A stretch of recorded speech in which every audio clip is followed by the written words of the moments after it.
people? This is Sharpino here. Welcome you guys to week 5 of the PMC League Battle Team Prep. So this week we are taking on the Oregon Duckletts, and just so you guys have an idea, this is the team that really stopped us from our Season 2 Grand Final victory. So we have some vengeance to get on this team over here for the loss it gave us. So let's quickly run through the team that he has brought and he's bringing to the table for us this week. So we have ourselves Zygarde 50%, which is basically normal Zygarde before 100% came out. Thunderous Ethereal form, Delmise, Azel, Volcarona, Miltank, Cobalion, Skuntank, Gramble, Hitmonchan, and Mega Gyarados. So a few threats in his team is that Zygarde, the Thunderous, the Volcarona, and the Mega Gyarados, and then he has big walls like Gramble, Cobalion, and of course Cobalion can be used both offensively or defensively, but also you've got the Miltank as well. And the Miltank is probably another good wall as well. So hopefully we do have some answers for it, and hopefully we do come through with the derby for this week. We've lost, at the moment we're at 3 losses in a row, and I'd really love to get a win. It'd be great if we can come back from a losing victory from a losing streak. Thank you very much. Alright, so let's have a look at our team here. So we do have the Kieran Black here, but this time we are packing it with the Hubbenberry. So if you guys don't know, Hubbenberry is a dragon weakness berry. So it'll reduce the super effective hit of a dragon type move by 1 hit. And this is primarily for that Zygarde. So any off chance I do have to go 1v1 against a Zygarde, in case it goes for Dragon Dance, it gets the kill. I could bring Kieran Black, and with +1 and the Hubberberry reduction, I do believe Outrage does around 50%, so hopefully we can try to work around that, and hopefully we can try to get to a point where we can survive 1 hit of an Outrage and get a Drake Meteor off, and we can get the kill on the Zygarde. So we've got things like Drake Meteor, Ice Beam, Focus Blast, and Ancient Power. So Drake Meteor, hopefully we can land this week.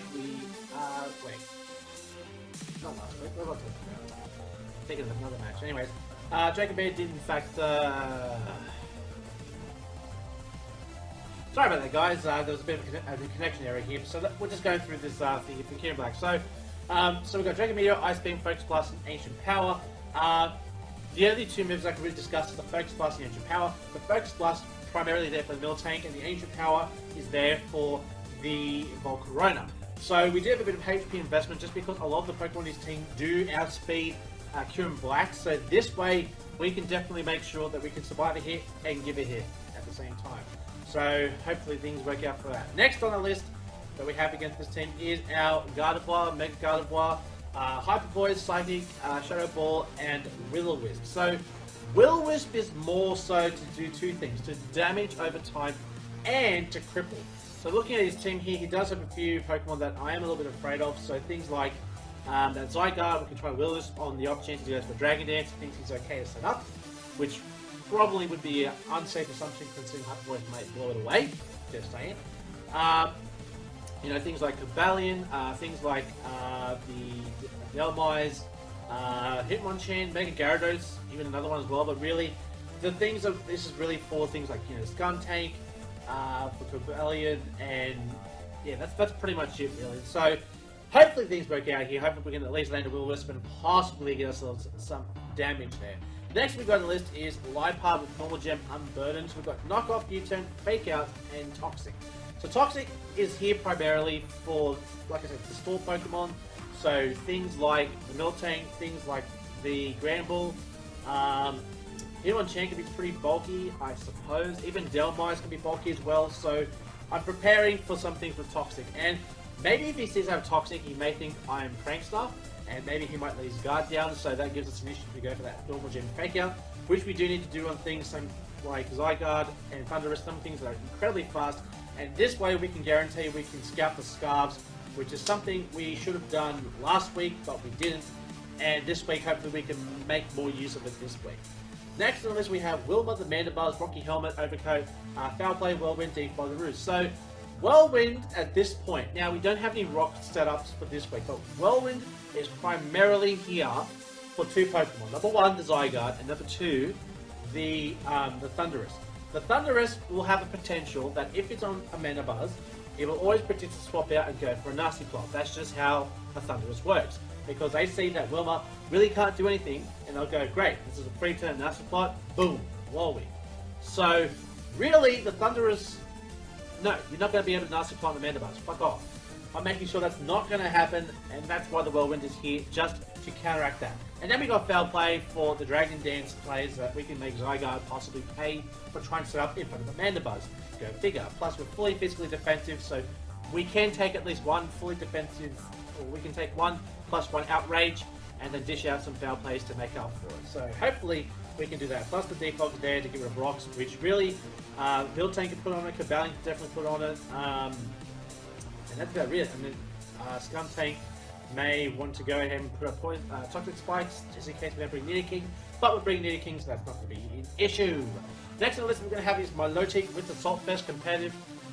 This is a fully defensive Milotic with the Saltfest, and I'll run through some of the moves that it has. So there's Hydro Pump, Ice Beam, Hidden Power Grass, and Mirror Coat. Now, Mirror Coat has a purpose of working on Volcarona.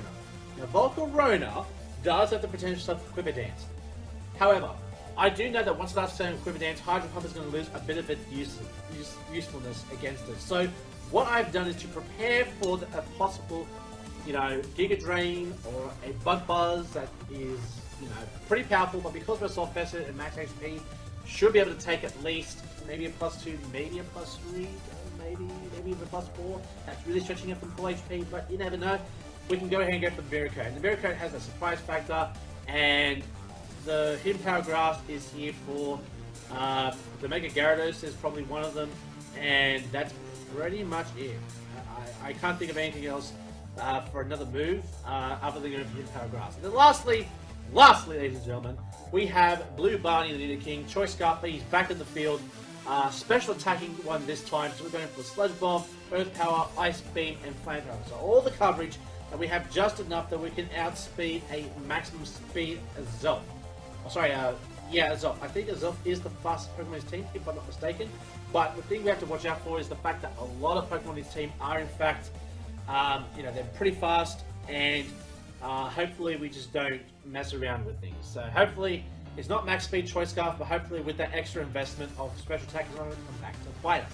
So that's going to be the team review for, of course, week 5. Stay tuned for the Wi-Fi battle that does come out tomorrow, and let's hope we can break this losing streak, guys. I would love to win. It'd be great if we can get out of this losing streak. But until next time, I see you guys. Stay safe, stay sharp, and I'll catch you guys all next time. Later.